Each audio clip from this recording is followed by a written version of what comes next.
Hi, I'm going to be talking about the work I did for my MChem, which was aimed to make the production of medicines a lot more sustainable by using nature. Currently, medicines are primarily made using chemical strategies. These tend to be okay, however sometimes require really dangerous reagents such as chlorine gas.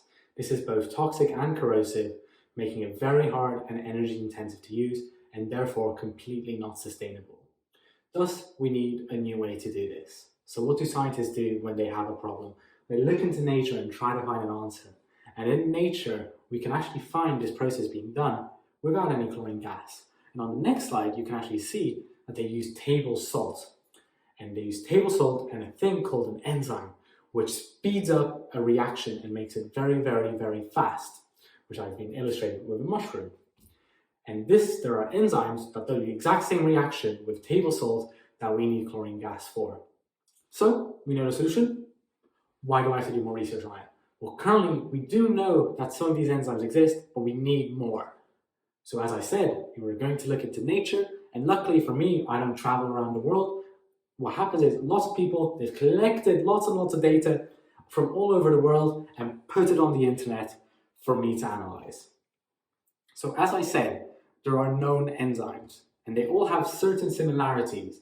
So what I do is on the next slide, I was able to find relevant enzymes from this massive database by using these similarities. Then from that, I constructed a family tree with the known enzymes and the ones I found from the database to see how similar they are in a very visual manner. And there I saw that there were actually quite similar enzymes. So I carried them on. And next what I looked is what lies around it when it's in the living thing. And this is just to gain a better understanding of how exactly it acts in this living organism, which is also very interesting to know.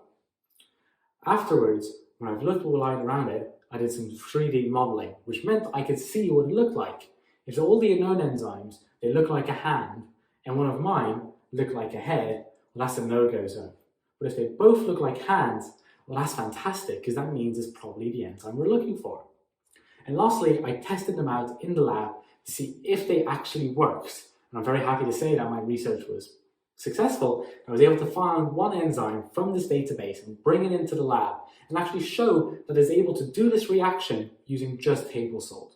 So that's really exciting, and I laid the first steps for replacing these very old and archaic processes.